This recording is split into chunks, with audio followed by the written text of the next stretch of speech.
Oh, okay. Ordinarily, I sign up. Okay. We're waiting for Mr. Greenspan, who should be back here momentarily. Do you know what it's going to be? No. Oh, I wouldn't want to know. I wouldn't want to know. No.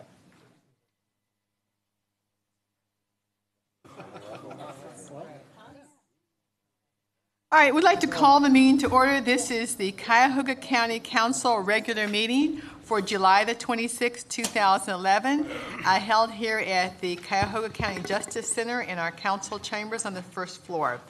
I'd like to also announce this is our first meeting that will be streamed live on the internet.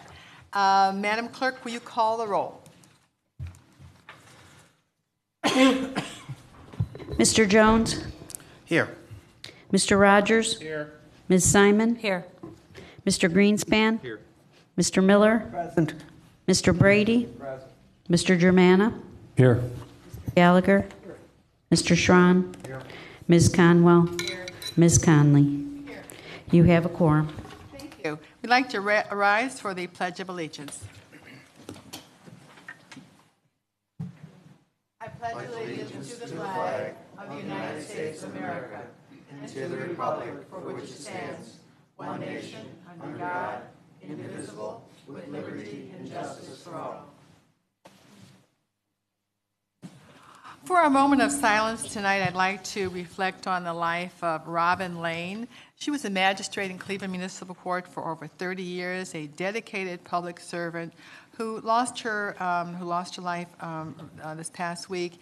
And on behalf of all of the hundreds of thousands of people that she served in her career, I'd like to thank her for her service and remember her in this moment of silence. I'd also like to call on Mr. Jones. And let's also remember the passing of Olivia Gibson, the mother of Cleveland City Councilwoman Mamie Mitchell.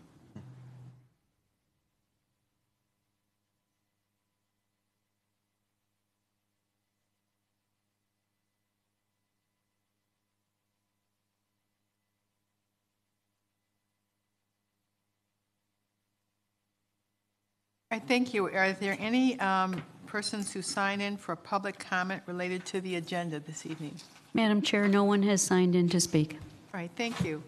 The minutes of the meeting of July the 12th, 2011 are in your packet. Has everyone had an opportunity to read those minutes? And is there a motion to approve them? Second. Moved by Ms. Conwell and seconded by Ms. Simon. Is there any discussion? All those in favor of adoption of approval of the minutes of July the 12th, 2011 can indicate by saying aye. Aye. Opposed? All right, the ayes have it. Mr. Fitzgerald. Thank you very much, Council President Connolly. A few quick updates. One is, as you know, we had quite a bit of flooding in Cuyahoga County recently. And as some of you may know, our emergency management department and our public works department were very active in responding to that, particularly in the Parma area, although not exclusively to Parma. North Royalton and some other areas also had serious flooding. But we had over 1,000 calls for complaints and responded, I think, pretty well. But we're available to council members if you'd like a briefing from our emergency management or public works folks about what services are out there. It does depend on whether or not that community has, for instance, on the sanitary sewer side of it, whether they have an agreement with the county. But for those municipalities that do, we worked pretty well with them, and we'll continue to do so. There was an article that you may have read in the paper regarding union negotiations, most of which wouldn't be new to this council, since you deliberated about the rejection of the recent fact finders report that you voted on and agreed with us on that matter. But I would just add to that in the month of August, by the month of August, we're going to have more of the 6-month data in terms of where our revenues are for the first half of the year, and we're going to be able to make more detailed financial presentations and projections about where we think we're going to go.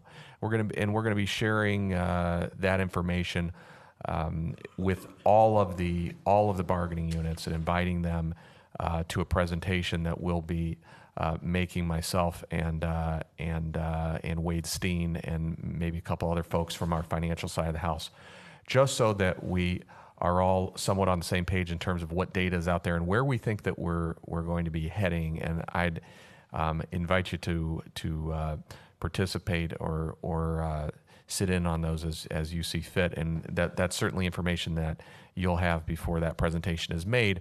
But and we did the same thing when I was mayor of City of Lakewood. It's an attempt to let all of the bargaining units know where we're trying to head and how we're trying to have some parity between bargaining units. So you don't have one bargaining unit getting a 3% raise for 3 years and another one is being asked for 0%. And we're trying to have some parity, and we want all of the bargaining units to be on the same page, at least in terms of the information that they possess, not dependent on where they may be in the negotiating process. So that I anticipate will happen in the month of August.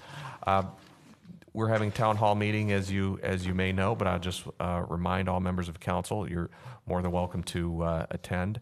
It is in this one is in Councilwoman Conwell's ward. It's actually taking place at the Natural History Museum this Thursday. We will be right next to the extinct mammals exhibit. That's a joke, but we're not extinct. Are you next to or in? Well, we're a thriving species, but anyway, it will be taking place at 6:30. Our next meeting, our meeting for I have it on as 6:30. Oh, I'm supposed to be there at 6:30. It's at 7. So it's at 7 o'clock that it begins. I believe next month is in Councilman Miller's ward, so we'll be out that way next month. But you're more than, whether it's your district or not, you're more than welcome to attend this Thursday at 7. Thank you. Thank you very much. I'd like to also announce that, as I said earlier, this is our first live stream of the county council meeting. It's at council.cuyahogacounty.us, and it will take you to the link. We also are now on Facebook and Twitter for those who would like to sign up so that they can get updates. We also have free Wi-Fi here in council chambers, so that if anyone is here and wants to get additional information while they're in the process of watching the meeting. And as you know, we also have free parking available. This is all part of our attempt to make our meetings open to the public and more available to everyone. I would also like to announce that this coming weekend, there is a transparency summit that will be at the Levin College starting at 1 o'clock on Friday until 5, and then all day on Saturday. That, again, is free and open to the public, and we would encourage persons to participate in that. A number of council persons will be there on Friday and some on Saturday.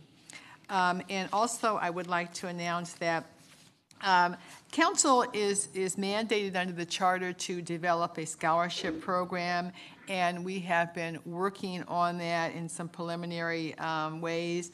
On September the 13th, council will hold in its work session it will devote its work session to that scholarship program and look for input from the public and from council members and all those interested parties so that we can start carrying out that mandate. So that'll be on September 13th, and you can also check on Facebook and Twitter, and we'll have some more information. And like I said, we would appreciate members of the public and those involved in education to come and assist us in fulfilling that task. All right. Item 8. Committee report and consideration of a motion of council for second reading adoption under suspension of the rule. That would be suspension of the rule 9. Ms. Simon, do you have a motion? Yes, Madam President, I move to suspend the rules. Second. All right, it's been moved and seconded. Is there any discussion? All those in favor indicate by saying aye. Aye. The rules are hereby suspended. Madam Clerk, if you read item 0039. Motion number 2011-0039, a motion confirming the county executive's appointment of Lawrence Benders to serve on the Cleveland-Cuyahoga County Workforce Investment Board and declaring the necessity that this motion become immediately effective. Move to adopt. Second. All right, it's moved by Mr. Schrein and seconded by Ms. Conwell. I see Mr. Benders is here. Is there any discussion on this matter? was reported out of the Economic Development Committee yesterday. All right, all those in favor indicate by saying aye. Aye. The ayes have it. Mr. Benders, one more task for you. Congratulations. All right, item 9, consideration of an ordinance of council for first reading adoption under suspension of the rules under Rules 9A and 9D and 12A. Ms. Simon? Move to suspend the rules. Second. It's been moved by Ms. Simon and seconded by Mr. Gallagher for suspension of rules. Any discussion? All those in favor indicate by saying aye. Aye. All right, opposed? The ayes have it. The rules are suspended. Item 0035. Ordinance number 2011-0035, an ordinance amending ordinance number 2011-0023, which amended the permanent code of ethics and declaring the necessity that this ordinance become immediately effective. Now, I understand that there are some amendments to that, Mr. Greenspan. Thank you, Madam President. Yes. What we need to do, first of all, let me provide some explanation as to what we're doing here, and then we'll need to motion a substitute amendment, substitute ordinance. I mean, what's happened is in the original ethics ordinance that we passed, we set some timelines for certain things to happen, one of which, or two of which actually, would be for contractors and lobbyists to have all their ethics training completed by July 31st. And since our Inspector General was not, agency was not formed until about 6 weeks ago, the Inspector General has not an opportunity to conduct all those trainings. So what we're doing here in this amended ordinance that I'll present in a minute is extending the deadline for the training through the end of this calendar year, through December 31st. The original ordinance that was presented online only covered contractors. It did not cover lobbyists. So the ordinance that you have in front of you, the supplemental paper ordinance, includes lobbyists. So what we'll need to do is have a motion to replace the ordinance that's been presented with the originally presented with the package with the ordinance that you have in front of you, and then move to adopt this ordinance. To substitute, correct, thank you. So I'll make a motion to substitute the ordinance that's been presented to us, which includes an amendment to allow lobbyists their training to be extended through the end of the year. All right, moved by Mr. Greenspan. Is there a second? Second. Seconded by Mr. Schron to substitute 23 for 0035. Is that right? 35 for 23. All right. Is there any discussion? All right, then we need to take a vote on the motion to amend or to substitute. All right, all those in favor of substitution indicate by saying aye. Aye. All right, opposed? All right, we now have a substitution. Is there any discussion on the substitution bill? Mr. Miller. Move to adopt. Is there a second? Second. Moved by Mr. Miller, and who was seconded by Mr. Rogers. Any discussion? All right, all those in favor indicate by saying aye. Aye. Aye. Opposed? All right, the ayes have it. Ordinance is adopted. All right, item 10, consideration of ordinance of council for first reading and referral to committee. Ordinance number 2011-0031, an ordinance providing for the adoption of a campaign finance policy for Cuyahoga County. This matter was proposed by Mr. Greenspan, and we will then refer it to the Rules Committee. Ordinance number 2011-0032, an ordinance establishing guidelines under which council is to consider and approve subsidies to boards, commissions, agencies, corporations, and other entities or authorities over which the county council does not have direct, immediate oversight of daily operational management decisions. All right, this matter will be referred to both the Finance Committee and the Rules Committee so that they can have a joint meeting on this, since it involves both rules and finance. But the Finance Committee will be the lead committee. Item number 11, consideration of resolutions for first reading adoption under suspension of the rules 9D and 12A. Ms. Simon? I move to suspend the rules. Second. All right, all those in favor indicate by saying aye. Aye. Opposed? All right, the ayes have it, the rules are suspended. Item 0235. Resolution number 2011-0235, a resolution amending the 2011 annual appropriation measure by providing for additional fiscal appropriations from the general fund and other funding sources, for appropriation transfers between budget accounts, and for cash transfers between budgetary funds in order to meet the budgetary needs of various county departments, offices, and agencies, and declaring the necessity that this resolution become immediately effective. Adopt. Moved by Mr. Miller and seconded by Mr. Rogers. Is there any discussion on any of these items? All right, all those in favor indicate by saying aye. Aye. Opposed? All right, the ayes have it. The resolution is adopted. Item 0235. 36, sorry.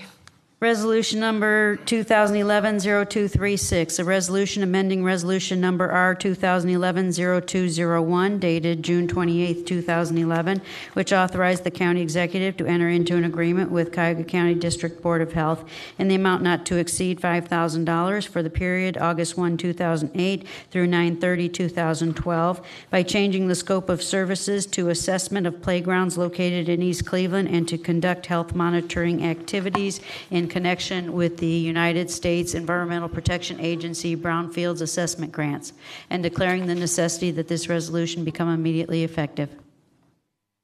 Move to adopt. By Mr. Schron and seconded by Ms. Conwell. Is there any discussion? All those in favor indicate by saying aye. Aye. Opposed? All right, the ayes have it. We're going to skip item 12 and do that at the end of the agenda since it's an executive session, and move on to item 13.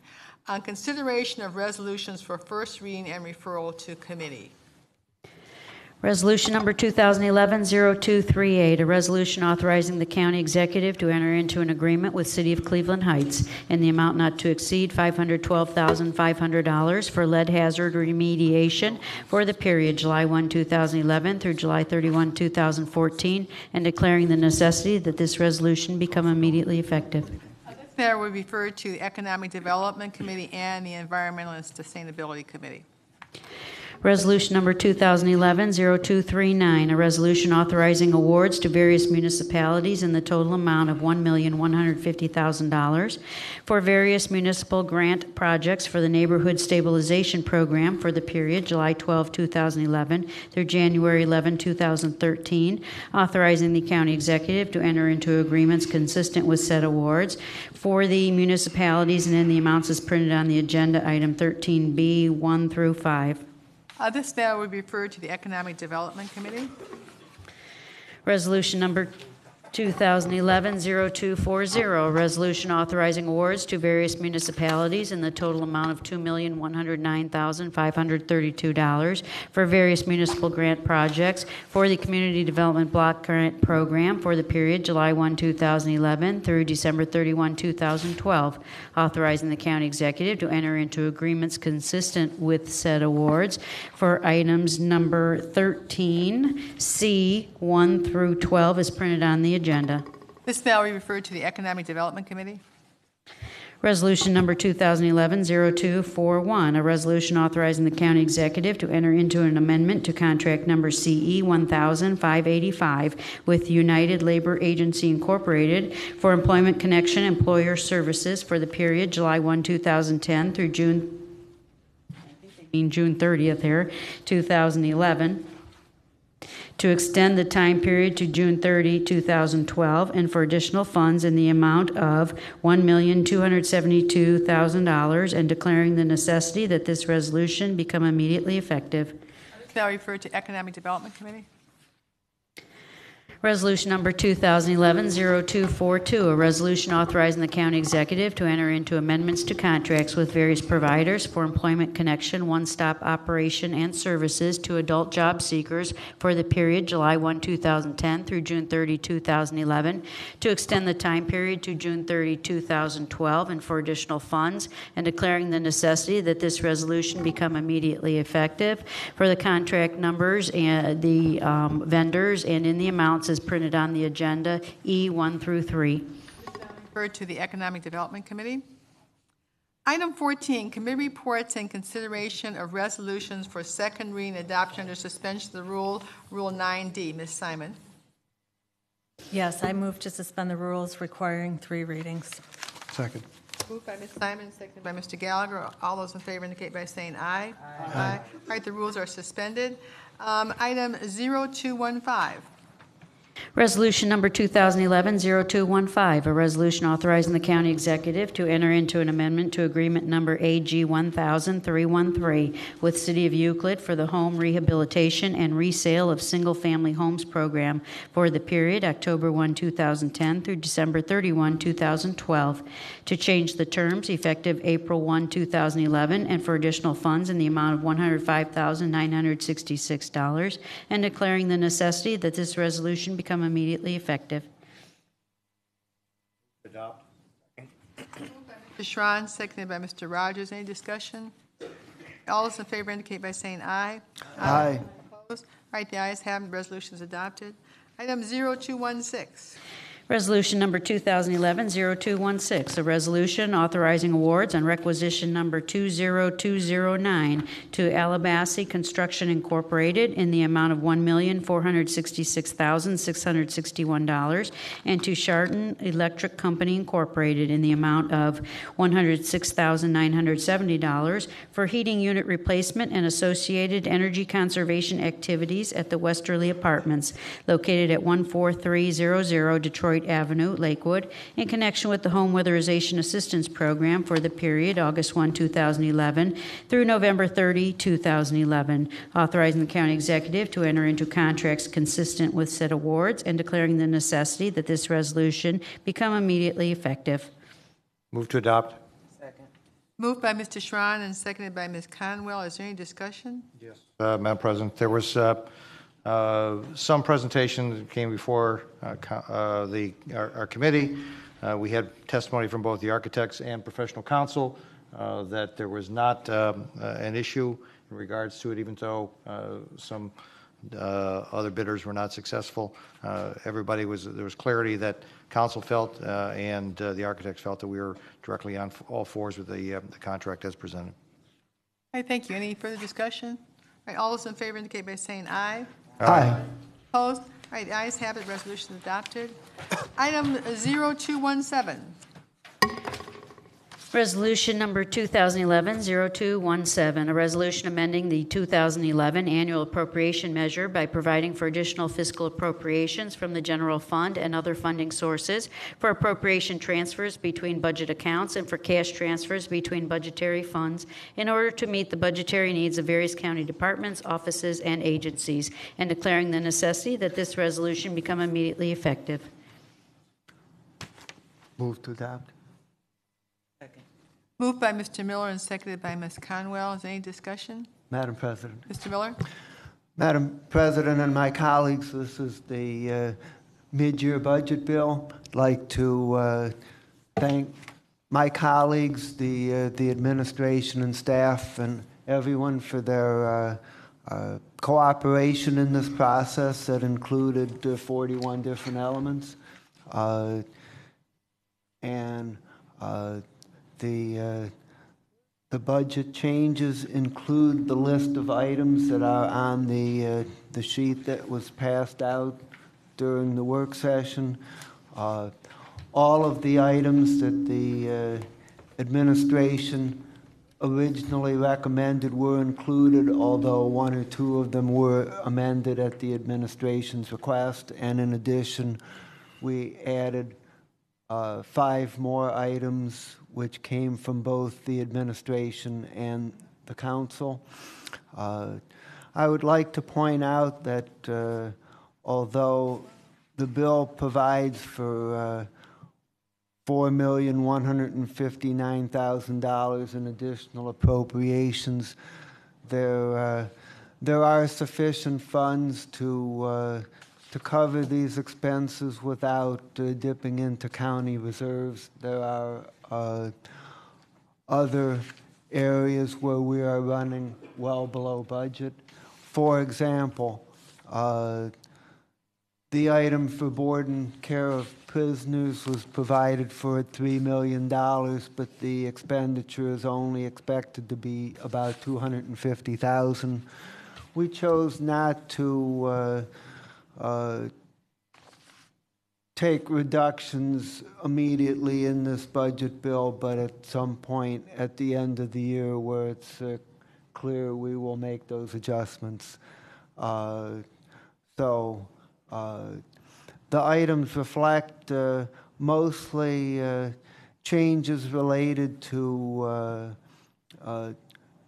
new elements such as the community policing initiative and the creation of the law department and the creation of the regional collaboration office, and some items that reflect reorganization such as the moving of the Medicaid Administration Office from Senior Adult Services to Employment and Training. So those are, that's basically what's included, and I ask for the council's approval. Thank you, Mr. Miller. Any other comment? All those in favor indicate by saying aye. Aye. Opposed? The ayes have it. Resolution adopted. Item 0223. Resolution number 2011-0223, a resolution declaring that public convenience and welfare requires resurfacing of Taylor Road from Euclid Avenue to the East Cleveland South Corporation line in the city of East Cleveland. Total estimated construction cost, $1,375,000, finding that special assessments are not to be levied and collected to pay for any part of the county's costs of said improvement, and authorizing the county executive to enter into an agreement of cooperation with City of East Cleveland in connection with said project. Second. Moved by Mr. Rogers, seconded by Mr. Jones. Any discussion? All those in favor indicate by saying aye. I'm sorry, Mr. I'd just like to highlight that some time ago, we passed a resolution for the resurfacing of Taylor Road in the Cleveland Heights portion.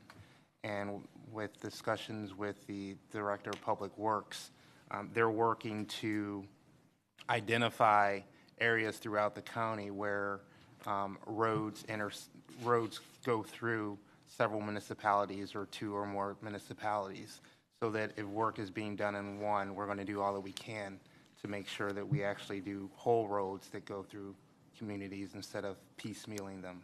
So unfortunately, this section of Taylor Road won't be completed for another 2 years, I believe.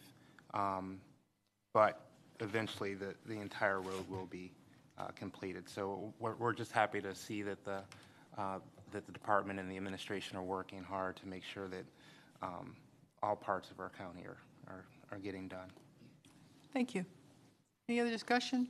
All right, all those in favor indicate by saying aye. Aye. Opposed? All right, the ayes have it. Resolution adopted. 0224.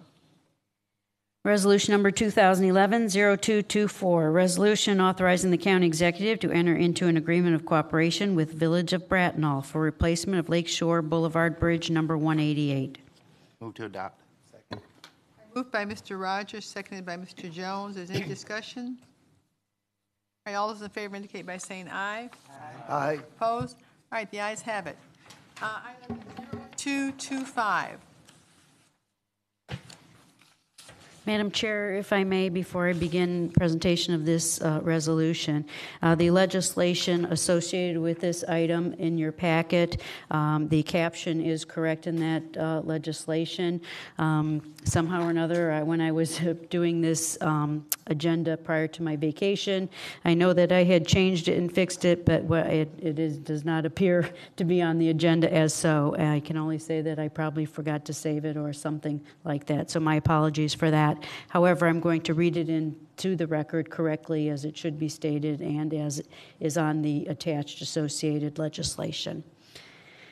With that being said, resolution number 2011-0225, a resolution authorizing the county executive to enter into a local public agency agreement with Ohio Department of Transportation for local replacement and rehabilitation of the following bridges: Miles Road Bridge over Chagrin River in the city of Bentleyville, Monticello Boulevard Bridge over the West Branch of Euclid Creek in the city of South Euclid, Hilliard Road Bridge over Rocky River in the city of Lakewood, and Cedar Point Road Bridge over Rocky River in the city of North Olmsted, and declaring the necessity that this resolution become immediately effective. Move to adopt. Moved by Mr. Schron and seconded by Ms. Conwell. Is there any discussion? All right, all those in favor indicate by saying aye. Aye. All right, opposed? All right, the ayes have it. The resolution is adopted. Item 0226. Resolution number 2011-0226, a resolution authorizing the county executive to approve an additional settlement in the amount of $150 in connection with the appropriation of property rights for the grading, draining, and paving of Bainbridge Road from Som Center Road to the Solon East Corporation line in the city of Solon for parcel number 113T, and declaring the necessity that this resolution become immediately effective. Move to adopt. Moved by Mr. Rogers and seconded by Ms. Conwell. Is there any discussion? Jones. Jones. Should look that way. Moved by Mr. Jones and seconded by Ms. Conwell. Is there any discussion? All in favor indicate by saying aye. Aye. The ayes have it. The resolution is adopted. Item 0227. Resolution number 2011-0227, a resolution authorizing the county executive to approve an additional settlement in the amount of $310 in connection with the appropriation of property rights for the grading, draining, and paving of Bainbridge Road from Som Center Road to the Solon East Corporation line in the city of Solon for parcel number 129T, and declaring the necessity that this resolution become immediately effective. Move to adopt. Second. Moved by Mr. Jones and seconded by Mr. Rogers. Any discussion? All those in favor indicate by saying aye. Aye. All right, opposed? The ayes have it. Item 0228. Resolution number 2011-0228, a resolution authorizing an award on requisition number 19570 to Town Center Construction, LLC, in the amount of $360,900 for construction of an energy center at the Cuyahoga County Fairgrounds in connection with the Fairgrounds Wind Turbine Project, authorizing the county executive to enter into a contract consistent with said award, and declaring the necessity that this resolution become immediately effective. This matter was originally referred to the Economic Development Committee and the Environment and Sustainability Committee, and at this time I'm going to withdraw it from the Sustainability Committee with the consent of Mr. Rogers, so we can proceed on the recommendation of the Economic Development Committee alone. Is there a motion to adopt? So move. Second. Moved by Mr. Schron and seconded by Mr. Rogers. Is there any discussion? Yes, ma'am. Mr. Schron? Yes, Madam President. A couple of months ago, we had the wind turbine project come before the councils for the Cuyahoga County Fairgrounds, and that was adopted. This is the second phase of this. This is the phase that really makes this exciting. It's not necessarily the wind turbine by itself, but this is the educational component that's going to be linked directly to the wind turbine going on over there at the fairgrounds. It'll also be uniting the training and education of places like Polaris and Baldwin-Wallace College at the operational level with the Polaris students, and at the management and service level at the folks at Baldwin-Wallace College. And they're going to see firsthand how this tool can be utilized for economic development from a training standpoint. So I think it'll be exciting to see the students from Polaris. And as you start to see more and more wind turbines showing up, I see out at Kinston High School, it got approval. We see clearly the one over at Lincoln Electric. This is a growing area that our students should be participating in, and so it's an exciting part of the second half of the project. Any other discussion? All right, all those in favor indicate by saying aye. Aye. Opposed? All right, the ayes have it. Resolution is adopted. Item 0229. Resolution number 2011-0229, a resolution amending resolution number R 2011-0034, dated January 25, 2011, which authorized an economic development loan in the amount not to exceed $800,000 for construction of a facility to be located on Cornell Road, Cleveland, to change the name of the borrower from SDC University Circle Developer, LLC, to SDC University Circle, LLC, and declaring the necessity that this resolution become immediately effective. Second. Moved by Ms. Conwell and seconded by Mr. Rogers. Is there any discussion? All those in favor indicate by saying aye. Aye. Aye. Opposed? The ayes have it. The resolution is adopted. Item 0230. Resolution number 2011-0230, a resolution authorizing a Brownfields Redevelopment Fund loan in the amount not to exceed $1 million to Maselli Lagrasso Development 3 LLC for a Phase 2 expansion project located at 2800 East 90th Street, Cleveland, authorizing the Director or Deputy Chief of Staff to execute all documents required in connection with said loan, and declaring the necessity that this resolution become immediately effective. Move to adopt. Moved by Mr. Schron and seconded by Ms. Conwell. Is there any discussion? Mr. Schron? This is another exciting project in which a local business is taking and expanding when they have been committed to our region, Northeastern Ohio, Cleveland specifically. They've been able to identify, though it was not directly contiguous to it, it was close to where their current operations are, just a short distance away. They are able to now expand and put forth the next part of phase of their construction. Their cheeses are shipped literally all across the United States. So it's a very exciting project. We will be participating in this through our Brownfield Fund, and the hope is that the state of Ohio next month, when they look at the Clean Ohio Fund, will take the second step, and then this will be even a larger project for them. But it's sustainable simply on the $100 million or the $1 million that we're providing to provide actual direct job increase by this local agent that's been making cheese products for, I think they said 45, 50 years now, and then some. So it's a fantastic local developer. They offer us an opportunity to come and view their plant at our convenience. If you'd like to go see, and they were talking about all the different cheese products. They had a picture of the canals in Venice, so I don't think that's phase 3 of the project, but we'll see where it takes place. All right. Any other discussion? All those in favor indicate by saying aye. Aye. Opposed? All right. The ayes have it. The resolution is adopted. Item 0231.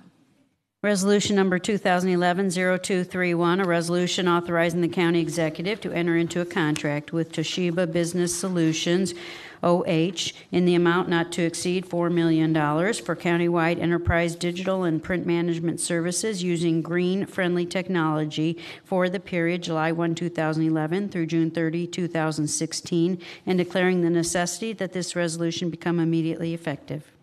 Move to adopt. Second. Moved by Mr. Miller and seconded by, was that Mr. Jones? I thought there was going to be an amendment to the name. Is that correct? All right. Madam President. Mr. Miller.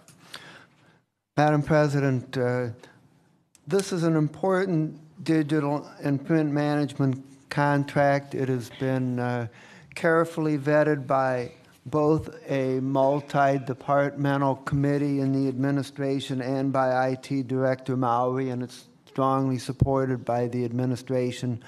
Director McCloof requested one technical amendment that simply changes the name to read the way that the name reads in the contract, and that amendment is the handwritten amendment that's been passed out, and I move to amend with that amendment at this time.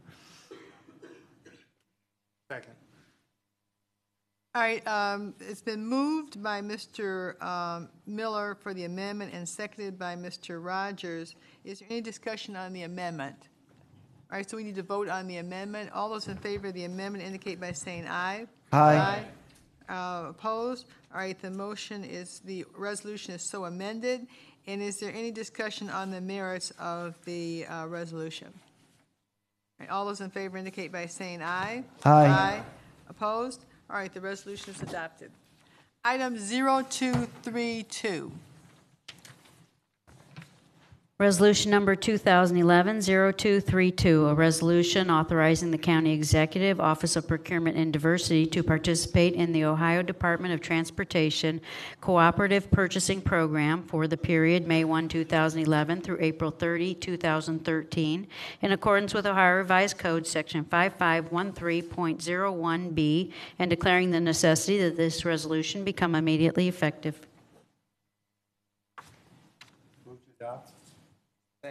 Moved by Mr. Strawn and seconded by Ms. Conwell. Is there any discussion? All right, all those in favor indicate by saying aye. Aye. Opposed? All right, the ayes have it. The resolution is adopted. Item 0233.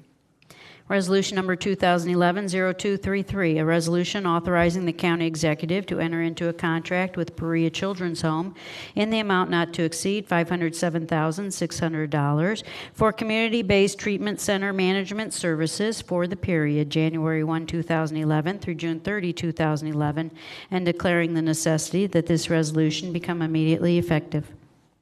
Move to adopt.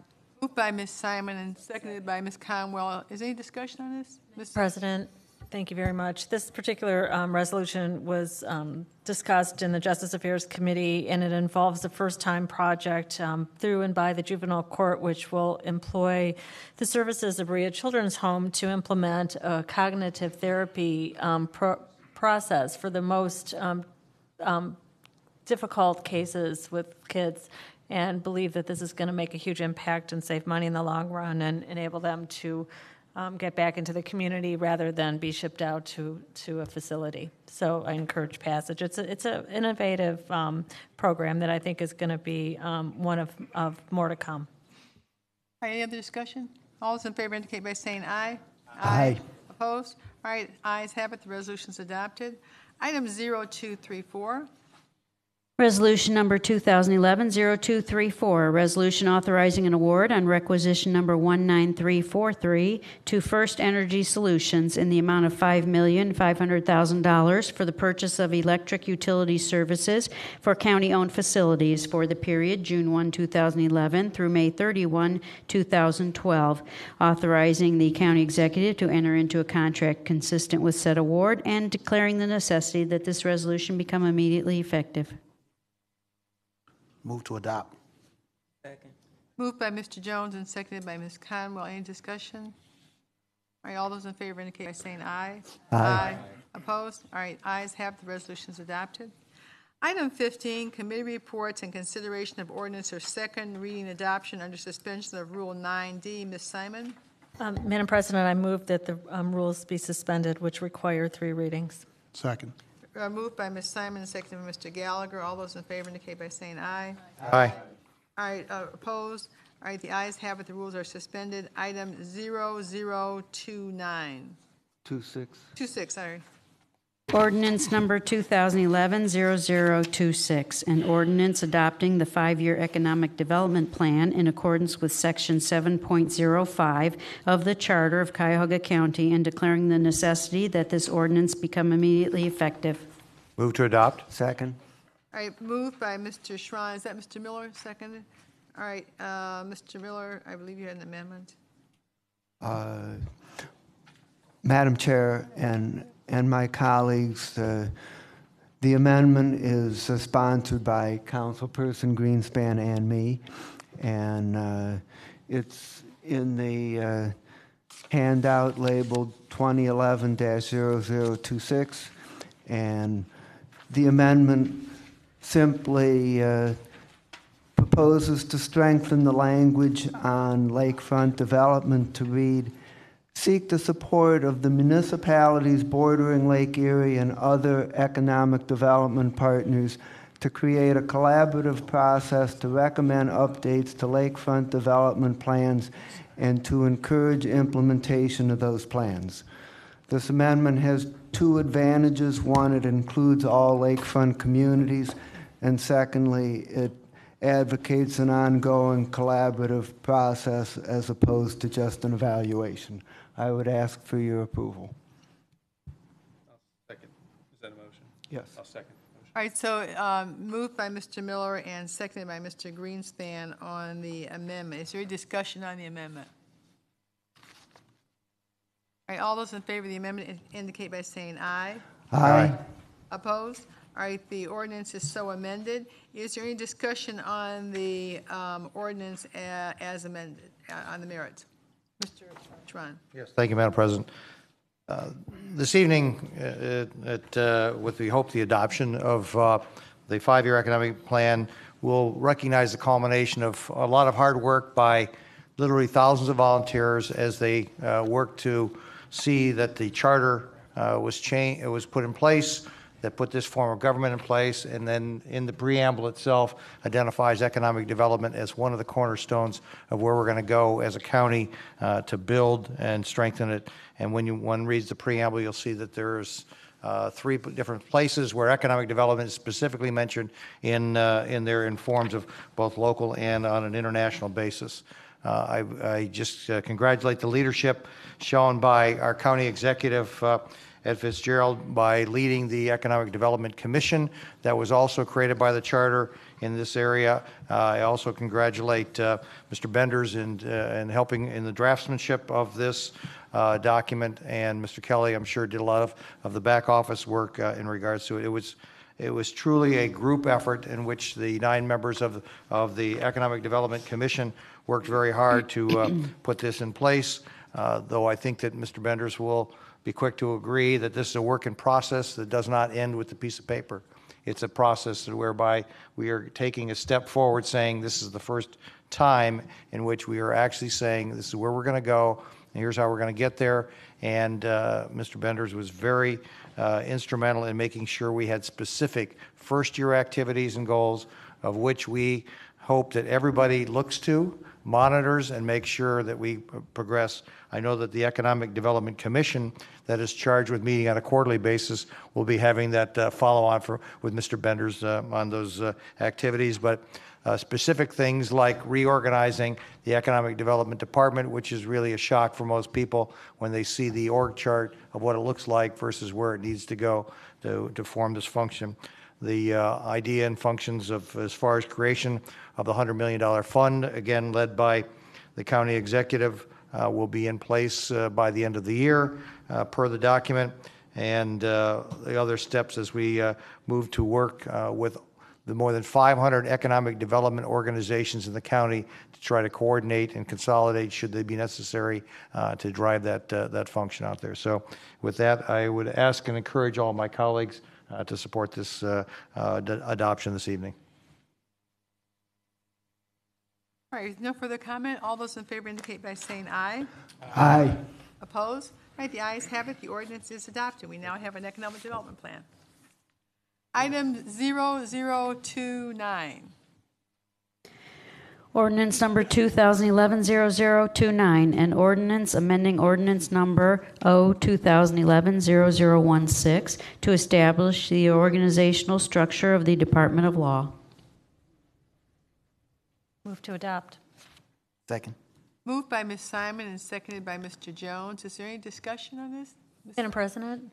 Yes, I'm very proud that before us we have an ordinance which will establish our law department as part of our new county government. And with this ordinance and the new department, we'll bring initially our law director, an assistant law director, and 4 attorneys, and I believe 2 paralegals will be coming on board shortly, which will enable us to conduct business efficiently and effectively within our government. So I'm happy to have this before us and encourage passage.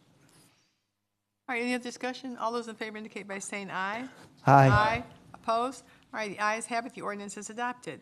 Item 0030.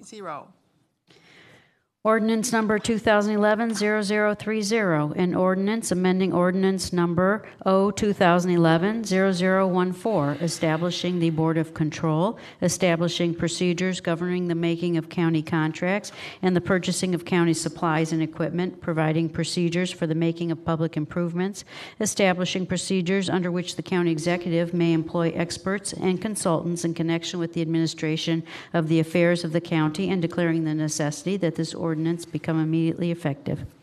Move to adopt. Second. Moved by Mr. Miller and seconded by Mr. Jones, and I understand there will be some amendments to this?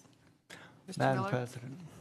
Madam President, first of all, this ordinance provides an update to the contracting and procurement ordinance, mostly technical in nature. For example, the original ordinance gave the administration the authority to apply for grants and to send out requests for proposals. But when they did so, they sometimes still got requests for resolutions. And this legislation makes that authority even more clear and says that this legislation provides any necessary resolutions for those initial actions. It says that exceptions to the RFP process will be done through a public meeting. It also makes some exceptions to the subcontractor certifications designed to assist with small business inclusion and re-entry efforts, and make similar technical changes. The 5 amendments that I'm going to offer are on the single page sheet that's been passed out labeled 2011-0035. All are technical amendments that Director McCloof sent in and requested that we include, and I'm going to start by moving the first one. And what the first one does is simply adds financial, insurance, and information technology to the list of types of professional services. Do you want to vote on these individually? What's the president's? We can vote on the individual. All those in favor indicate by saying aye. Aye. All right, and their next item? Okay, I'm going to move the second amendment, and what this amendment does is that it provides that the exception for, and Mr. President, to the law director, the exception for the RFP process when Okay. courts are Okay, entering into contracts. the exception for the RFP process would not apply to the case of contracts on behalf of the courts or with the courts and other political subdivisions. In other words, the courts would not have to come to the Board of Control, the Executive Board of Control for these exceptions. Is there a second? Second. And what about other political subdivisions? This is basically what we're dealing with, is because the requirement, anytime that you don't have a request, the contracting ordinance, the way it works is you have to go through the RFB process unless there's an exception. Then you have to go through the RFP process unless you seek an exemption from the RFP process. And we were running into the situations where the courts were having, for instance, the diversion program, or which would be with municipalities, or they would have contracts between the court and other courts where they would have to come before the board to seek exemption from having to go through the RFP. And we recognize that those types of contracts obviously are not intended to be through an RFP process. So that just simply adds that as an exception to having to come to seek an exception from the RFP process for those contracts. Right. Any other questions? All those in favor indicate by saying aye. Aye. All right, second amendment carries. Okay, I will move the third amendment, and the third amendment simply says that to use competitive sealed bids, that it has to go through a public process, which would be the Executive Board of Control, as opposed to departments being able to do it on their own. Second. Who's second? Is it Mr. Greenspan? Mr. Brady? Brady. All right, it's moved and seconded on the Third Amendment. Any discussion on that? All right, all those in favor of the Third Amendment indicate by saying aye. Aye. All right, Mr. Miller?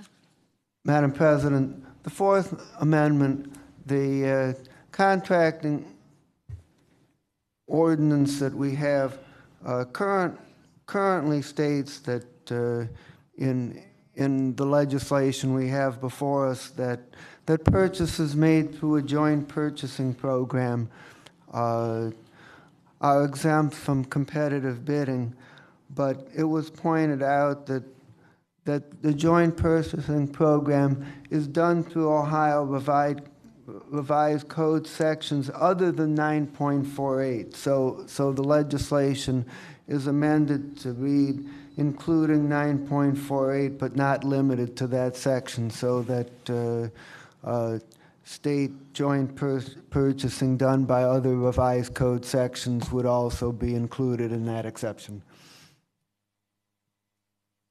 Seconded by Mr. Brady. Any discussion on this amendment? All right, all those in favor indicate by saying aye. Aye. Opposed? The ayes have it. Item 5. And Madam President, item 5 is analogous, referring to purchases done through state contracts. There's sections other than ORC 125.04, so it just says including but not limited to. Mr. Brady, any discussion? All those in favor indicate by saying aye. Aye. Opposed? The ayes have it. Chair, Yes, Mr. Germana. I'd like to offer an amendment in section 3.8, subsection N, line 3, delete. Would you give us a page number? That's page 203.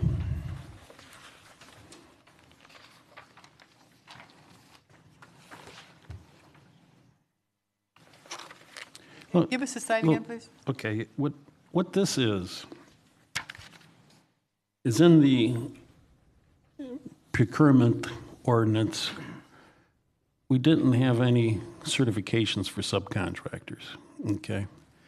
So we went through and the law director made a number of changes, and in particular, we discussed some of these sections here at length in the last meeting. And if you go down to N, it's saying shall require all of its subcontractors at time of execution of a contract to make all of the certifications required in this section, except for G, H, and J. Now, the way G was changed has not had the professional license of any of its employees revoked for malfeasance or misfeasance. And I just don't think that we should be awarding contracts to subcontractors that can't certify that they haven't had their professional license taken away for malfeasance or misfeasance. I mean, we're trying to clean up contracting here, and we're going to have subcontractors coming in here that have lost their license for malfeasance and misfeasance, and I don't think that should be the exception.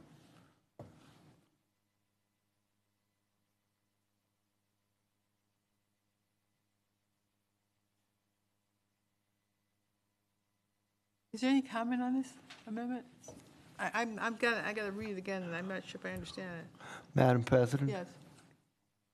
For purposes of discussion, I'm going to second the amendment. Okay. And Madam President, to give a little further background on this, in the original contracting ordinance that we passed a couple months ago, subcontractors were required to make all of the same certifications that are set forth in section 3.8 at the same time that they enter into a contract with a prime contractor. In doing this revision, it was suggested that some exceptions should be made in order to facilitate small business contracting. And we focused on Section J, which is the provision requiring supervisory personnel to have 3 years of experience, so that new and smaller businesses could have an exception from that. But we also accepted items G and H. So the question is that if you want subcontractors to have to certify that none of their personnel have had a license revoked because of malfeasance or misfeasance, then you should vote for this amendment. And if you want to have subcontractors accepted from that particular certification, then you would vote against this amendment. Madam President? Why do we have N at all? If we want the subcontracts to have certifications, except for subsections G, H, and J, I'm not clear why we need that language. Chair? Yes, Mr. Miller.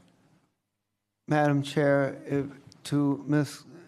Simon, if you wanted subcontractors to make all of the same certifications that are required of prime contractors, then we would word it in the same way that the legislation that we currently have now is worded, which would read, Section N shall require all of its subcontractors at the time of execution of a contract to make all of the certifications required in Section 3.8, and we would delete the words except for subsections G, H, and J.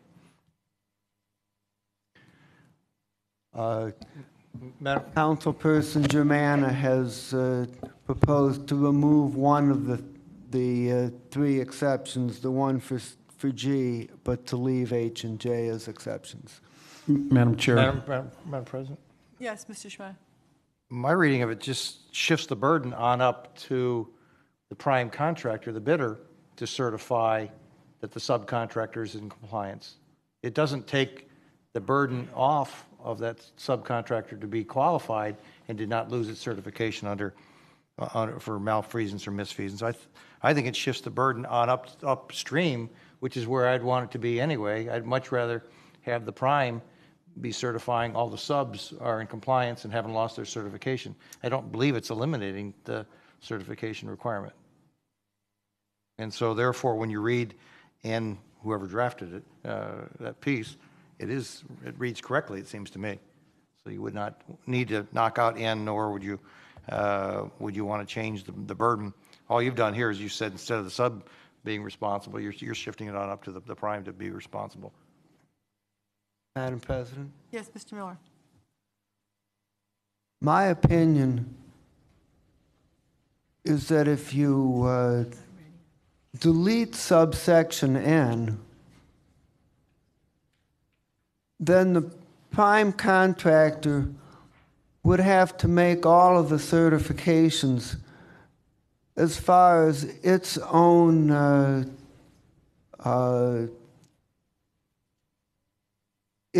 operations is concerned, but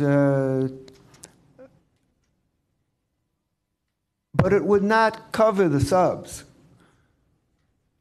In an earlier version of this, before the original legislation was even passed, there was a draft version that read that the prime contractor shall certify that it and all of its subcontractors, and if you did that, then it would kick it upstairs as Councilperson Tron is suggesting. But the response that I received from the law department about that section is that we cannot make the prime contractor take full responsibility for everything that the subcontractors would do. So what we did was in order to have some subcontractor accountability, we provided that when the subcontractors entered into contract, that they would make the same certifications. But we did not provide that the prime contractor itself would certify that it would control what the subcontractors do. Madam President. Okay.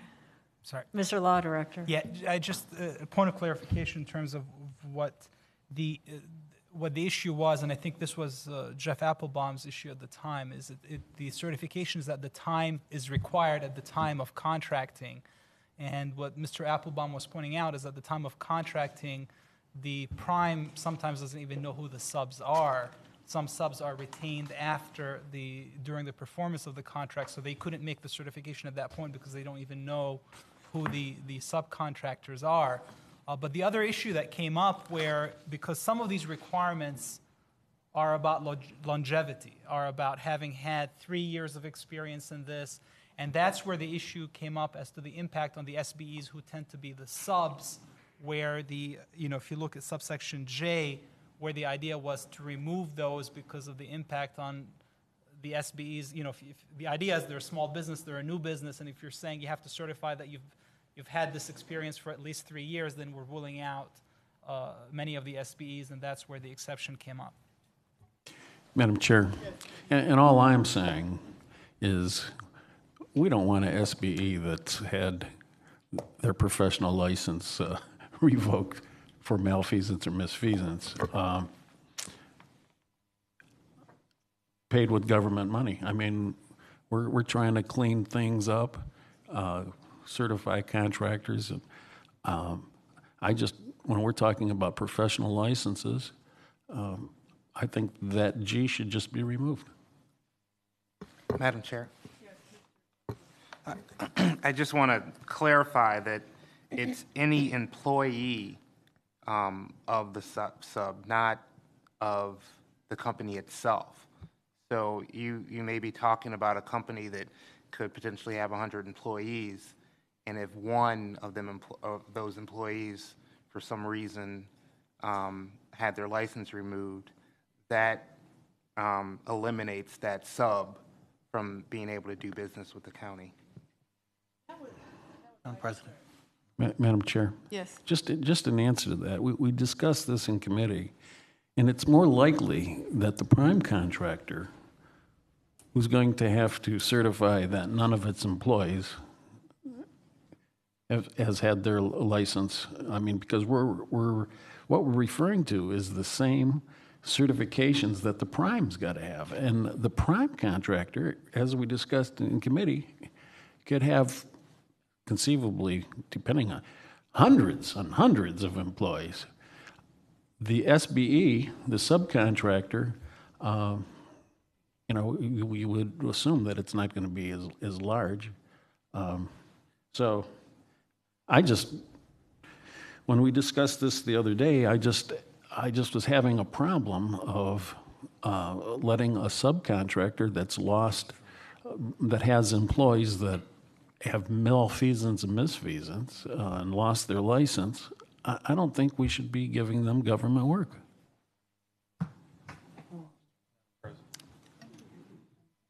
Mr. Greenspan. I'm sorry, I just have a question to Mr. Germana. So, Mr. Germana, what you're saying is that your amendment will level the playing field between subs and prime. What's good for one is good for the other. Okay, very good, thank you. Madam President. I just have a question. Simon? There's still a section, and I hate to belabor this on the floor. Section 3.8 is the requirement that bidders comply with subsections A through N. So we're still putting it on the contractor. I mean, it's still, the way this reads, it doesn't somehow exclude the contractor, the main contractor, from certifying the subs. I mean, so you would have to amend something else here, unless I'm reading it wrong. It's requiring the bidders, which I'm assuming is the prime contractor, Madam President? Madam President. Mr. Jones and Mr. Miller?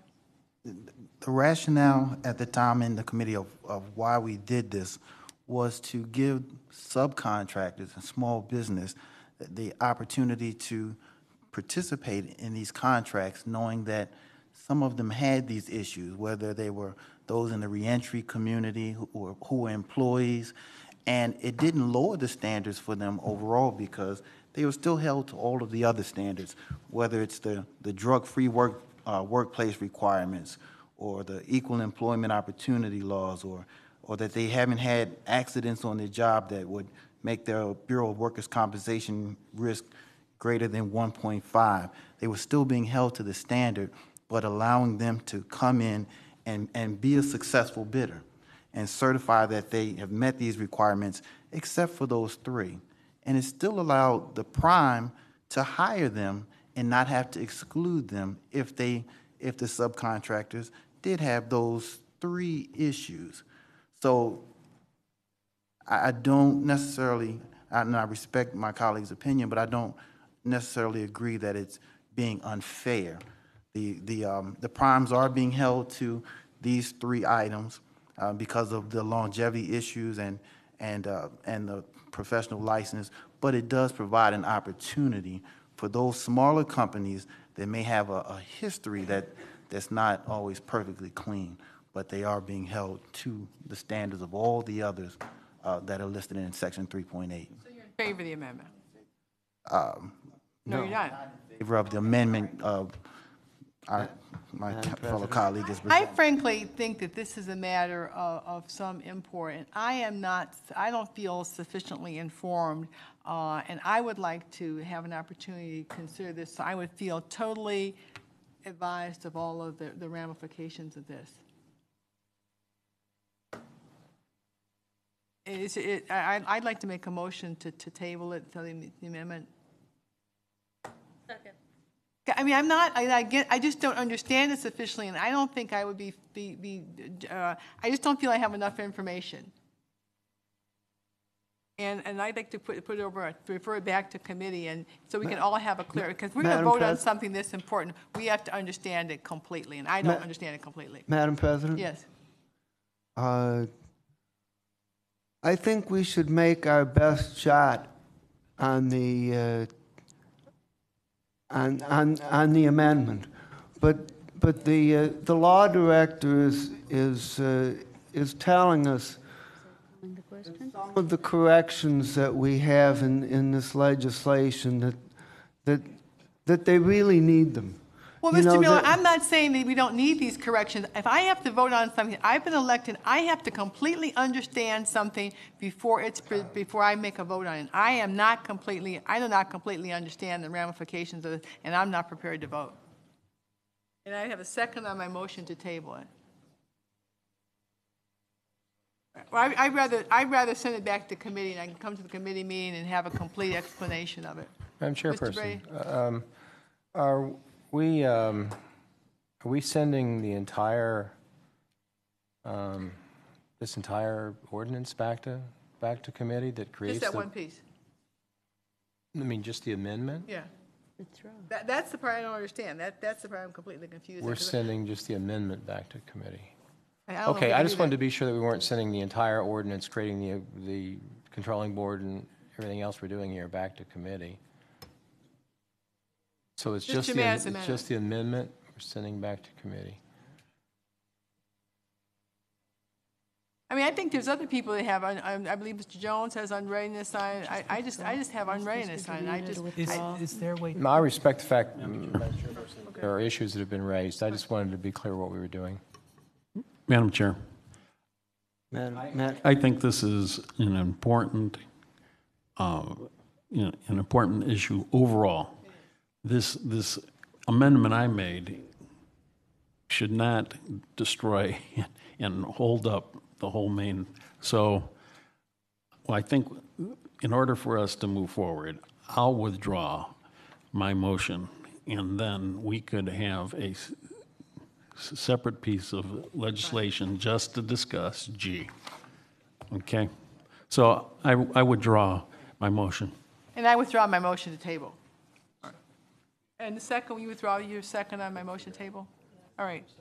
All right. Yes. So we can go forward on the, on item 0030 without the amendment. Okay. All right, is there any other discussion? You'll need Dale's five amendments. What? Well, we- Oh, yeah. We did them already. We did, we voted on all 5 amendments. Okay, all right. All right, so we're ready to go on 0030. All those in favor indicate by saying aye. Aye.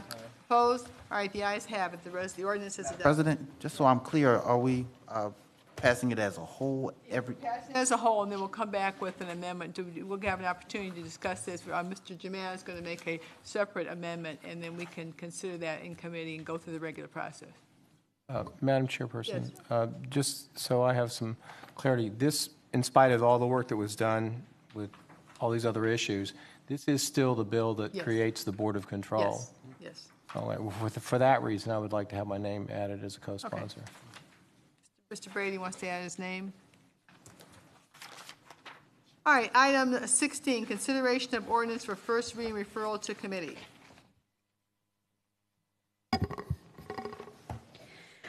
Ordinance number 2011-0033, an ordinance establishing procedures for authorization of settlement of litigation by or against the county or any of its officers, employees, departments, offices, agencies, boards, commissions, or other authorities, and declaring the necessity that this ordinance become immediately effective.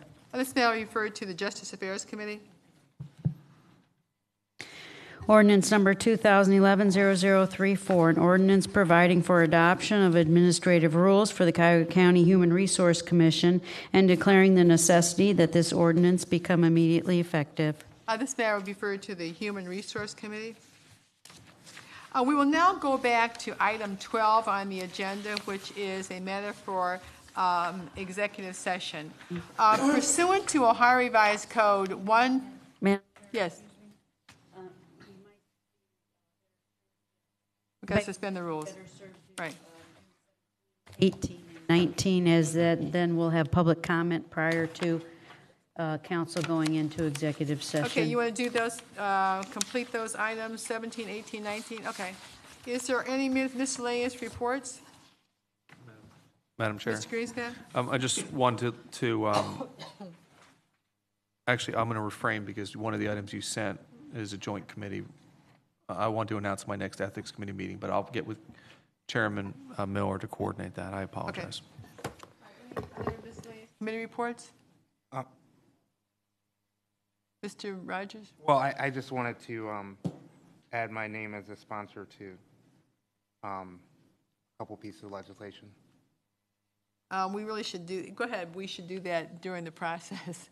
I thought we had till the end of the meeting. Go ahead. Which item? 0223, 0224, and 0228. Yeah. 223. 0224, and 0228. and Madam President, if we can't do it at the end, I'd like to also do it now. Give Ms. Schweitzer a time to put this together. Mr. Jones, are you on the same items as Mr. Rogers? I didn't catch his number, so I will just read mine. 0230.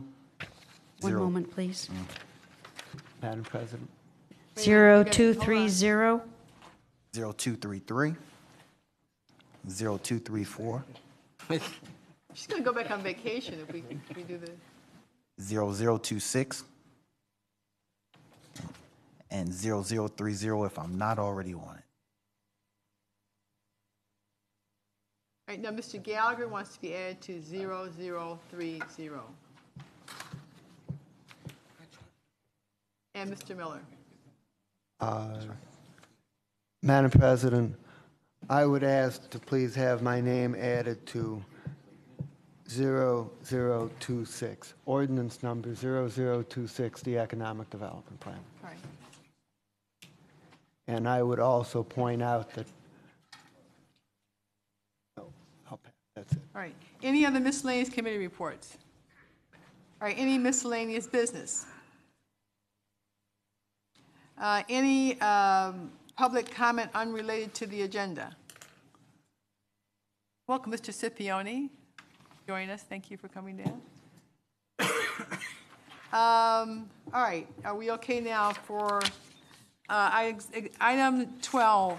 Consideration of a resolution for first reading adoption under suspension of the rules for executive session pursuant to Rule 9D and 12A. Ms. Simon? Rules. And Mr. Gallagher? Second. All right, been moved and seconded to suspend the rules. All those in favor indicate by saying aye. Aye. All right, opposed? The ayes have it. All right, pursuant to Ohio Revised Code 122.11, the so-called Ohio Sunshine Law, council will go into executive session. By going into executive session pursuant to law, the council, as any other public body, is exempt from the public meeting requirement of the law because of the nature of the matter that need to be discussed. This means that council will confer outside of the hearing of the public. These executive sessions are specifically provided for in the law so that the public bodies, such as council, can confer with their lawyers or deal with personnel matters. In this case, council has to deal with a personnel matter regarding a fact-finding report prepared by a mediator relating to the county and the Ohio Patrolmen's Benevolent Association, and certain issues related to collective bargaining. Council will be advised by their lawyers as to the status of these matters. No decisions regarding the final disposition of these matters will be made during the session. It will be informational only. Minutes will be prepared relative to the number of matters that were discussed and the duration of the meeting. You as the public have elected the members of this council, and entrusted us with a grave responsibility. Each of us takes this responsibility very seriously, and that is to ensure that the public trust is well maintained and that we make decisions based on pertinent and factual information. To that end, we must confer with our attorneys regarding this very important matter. This executive session is anticipated to last no more than 45 minutes. We are asking members of the public and the staff to please vacate council chambers this time. Because of the size of council and the personnel from the prosecutor's office and the law department that will be in attendance, there is not sufficient room in the conference room in the rear of the chambers. You may return when the session is completed. I would also like to point out for the record that the fact-finding report in this particular matter has been prepared by retired Common Pleas Court Judge Bert W. Griffins. For the record, Judge Griffin has been a longtime friend of mine. However, we have had no discussions regarding this matter. In fact, the first that I knew of his involvement in the matter when I saw his name on the agenda. At this time, is there a motion to go into executive session? Madam President, Yes. I move that the council now go into executive session for the purpose of consulting with legal counsel regarding a collective bargaining agreement, in particular in relation to the agreement with the Ohio Patrolmen's Benevolent Association. So second? Second. All right, moved by Mr. Miller and seconded by Ms. Simon. Madam Clerk, will you call the roll? Calling the roll, Mr. Jones?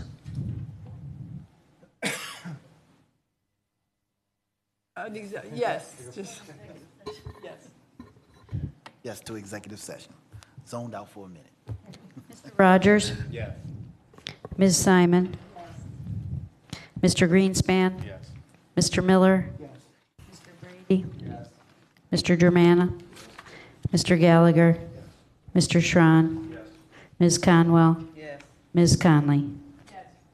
All right, the ayes have it. We will go into executive session. Council will start its executive session and let the record reflect it is 7:25.